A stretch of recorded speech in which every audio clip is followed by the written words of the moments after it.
أعوذ بالله من الشيطان الرجيم بسم الله الرحمن الرحيم Bismillahirrahmanirrahim. Assalamualaikum warahmatullahi wabarakatuh. Hari ini saya pengen ngajak teman-teman semuanya merenungkan kisah cintanya putri Rasulullah SAW yang bernama Zainab bintu Rasulillah. Kalau cerita dari Sayyidah Fatimah kita sering mendengar, Sayyidah Aisyah kita sering mendengar. Tapi bagaimana dengan kisah Sayyidah Zainab bintu Rasulillah? Zainab anaknya Rasulullah SAW. Ada sebuah kisah cinta Zainab yang sangat inspiratif dan mudah-mudahan menjadi penyemangat buat para jomblo fisabilillah dan yang udah menikah juga untuk bisa meniru ketulusan dari cinta Zainab dalam kehidupan beliau. Satu hari seorang laki-laki yang bernama Abul As datang ke rumah Rasulullah SAW untuk melamar Zainab. Dia mengatakan, "Wahai Muhammad, saya ingin melamar putri engkau yang bernama Zainab." Kemudian Nabi mengatakan, "Saya tidak akan menikahkan dia sebelum saya bertanya pendapatnya." Lalu Nabi bertanya pendapat Zainab, "Wahai Zainab, engkau kenal Abul As?" Zainab kemudian diam. Dia melamar engkau, wahai Zainab. Apa pendapatmu? Jika engkau setuju, maka aku akan nikahkan engkau dengan Abul As. Waktu itu Nabi belum mendapatkan wahyu, artinya belum menjadi Nabi. Zainab setuju dengan lamaran Abul As, maka menikahlah Zainab dengan Abul As. Selang beberapa lama kemudian, Rasulullah SAW mendapatkan wahyu dan dilantik oleh Allah sebagai Nabi. Dan sejak Nabi berdakwah tentang Islam kepada keluarganya, Zainab termasuk di antara yang pertama-tama masuk Islam dari kalangan keluarga Nabi. Ada Khadijah, ada Zainab, ada Ali bin Abi Thalib, dan seterusnya. Setelah Zainab masuk Islam, Zainab pulang ke rumahnya mengatakan kepada suaminya, "Wahai Abul As, apa pendapatmu tentang ayah saya?" Kata Abul As, "Ayahmu adalah orang yang paling jujur, orang yang sangat terpercaya." Lalu Zainab mengatakan, "Wahai Abul As, sesungguhnya ayah saya adalah Nabi. Dia mengajarkan kebenaran tentang agama, bahwa tidak ada Tuhan selain Allah dan dia adalah utusan Allah." Abul As kaget. "Apa yang kau katakan, wahai Zainab?" "Wahai Abul As, apa yang disampaikan ayah saya adalah kebenaran, dan saya pun telah meyakini kebenaran itu bersama ibu saya Khadijah. Jika engkau berkenan, marilah ikut dengan saya. Kita sama-sama belajar tentang kebenaran ini untuk mengikuti Rasulullah SAW." Kemudian Abul As mengatakan, "Saya tidak ada urusan dengan omong kosong ini. Sesungguhnya saya tidak suka kepada orang yang telah mencela nenek moyang kita, mencela sesembahan kita, dan membuat kekacauan di tengah-tengah kaum kita." Akhirnya Abul As membiarkan Zainab dengan agamanya, sedangkan Abul As sendiri tidak mau memeluk Islam. Zainab terus berusaha untuk memahamkan suaminya tentang kebenaran Islam, walaupun Allah mentakdirkan belum memberinya hidayah. Sampai akhirnya turunlah perintah kepada Nabi untuk berhijrah. Ketika kaum muslimin satu persatu berangkat berhijrah ke kota Madinah, dan yang terakhir Rasulullah SAW juga dapat perintah untuk berhijrah bersama Abu Bakar, Zainab bertanya kepada Rasulullah, "Ya Rasulullah, apakah saya perlu berhijrah ke kota Madinah sedangkan suami saya masih dalam keadaan belum beriman?" Nabi mengatakan, "Wahai Zainab, tunggulah, tetaplah kamu bersama dengan suamimu di kota Mekah." Akhirnya Zainab dengan berat hati harus menetap di kota Mekah bersama dengan suaminya, dan dia terpisah dengan ayahnya tercinta Rasulullah SAW. Selang setahun kemudian terjadilah perang Badar. Dalam peperangan itu Abul As keluar bersama dengan pasukan kaum musyrikin untuk memerangi Nabi SAW. Makanya perang Badar itu termasuk perang yang paling berat bagi kaum muslimin. Di antara mereka memiliki saudara yang berdiri di barisan musuh, berdiri di barisan kaum musyrikin. Ada ayah yang harus berperang dengan anaknya, ada paman yang harus berperang dengan ponakannya, ada mertua seperti Rasulullah SAW yang diperangi oleh menantunya sendiri. Sehingga perang Badar menjadi ujian yang paling berat bagi kaum muslimin.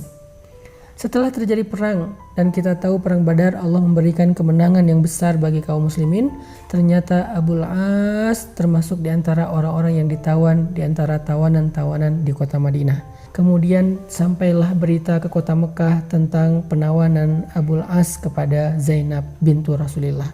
Zainab menjadi sangat bersedih di kota Mekah. Di satu sisi dia merasa bahwa yang ikut berperang ini adalah suaminya, Tetapi di sisi yang lain yang diperangi adalah ayahnya. Zainab bingung bagaimana cara menebus Abul As sedangkan Zainab tidak punya harta, mereka termasuk orang miskin. Sampai kemudian Zainab mencari sesuatu untuk bisa menebus suaminya kepada Rasulullah, maka dia mengirimkan sesuatu yang sangat berharga kepada Rasulullah di kota Madinah.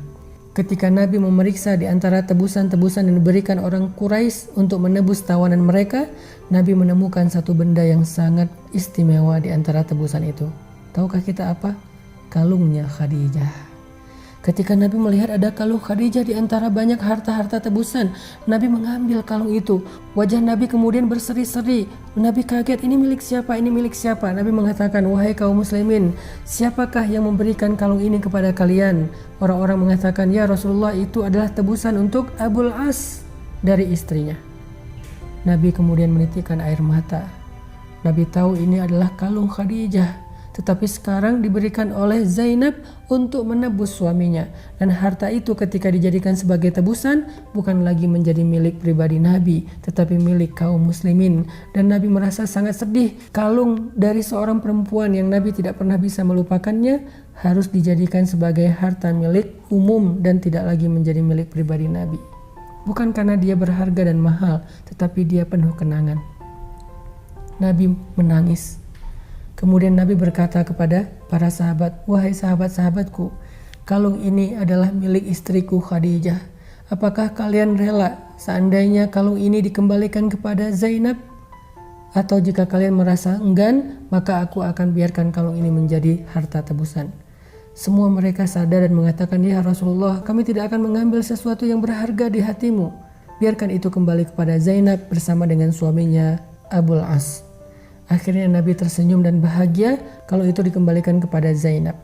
Lalu Nabi mengatakan kepada Zainab dalam pesannya melalui Abul As, wahai putriku Zainab, jangan pernah engkau menggadaikan kalung ini untuk siapapun karena ini adalah milik Khadijah.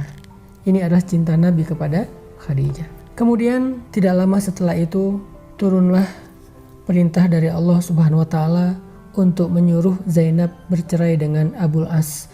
Karena tidak boleh perempuan beriman menikah atau tetap menjadi istri bagi seorang laki-laki yang kafir kepada Allah Subhanahu wa taala. Akhirnya Zainab pun untuk terakhir kalinya membujuk Abul As, wahai Abul As, suamiku tercinta, maukah engkau ikut bersamaku ke kota Madinah dan beriman kepada Rasulullah sehingga kita tidak perlu bercerai, kita tetap menjadi keluarga yang utuh? Abul As mengatakan, la, tidak, saya tidak akan mau beriman kepada Muhammad. Akhirnya dengan terpaksa dan sedih hati Zainab berhijrah ke kota Madinah dalam keadaan menjadi jandanya Abul As. Sampai di kota Madinah, Zainab dilamar oleh banyak laki-laki selama 6 tahun berturut-turut. Satu persatu datang ke rumah Nabi melamar Zainab karena mereka tahu keistimewaan dari putri Rasulullah. Semua mereka ingin menjadi menantunya Rasul, tetapi semua lamaran itu ditolak oleh Zainab. Kenapa? Zainab belum bisa melupakan Abul As. Zainab masih berharap suatu saat Abul As akan datang untuk merujuknya dan masuk Islam. Sampai suatu hari Abul As bersama rombongannya berangkat ke Syam untuk berdagang. Pulang dari perdagangan terjadi peperangan antara Abul As dengan kaum muslimin di dekat kota Madinah. Peperangan kecil. Tetapi waktu itu Abul As kalah dan dia lari ke kota Madinah mencari perlindungan kepada Zainab. Dia bertanya ke setiap orang, di manakah rumah Zainab? Ketika dia menemukan rumah Zainab, di waktu subuh dia datang mengetuk pintu rumah Zainab. Ketika Zainab membuka pintu rumahnya, dia melihat Abul As, mantan suaminya, ada di depan pintu rumahnya. Sehingga Zainab penasaran dan bertanya, wahai Abul As, apakah engkau ingin masuk Islam dan ingin merujuk aku?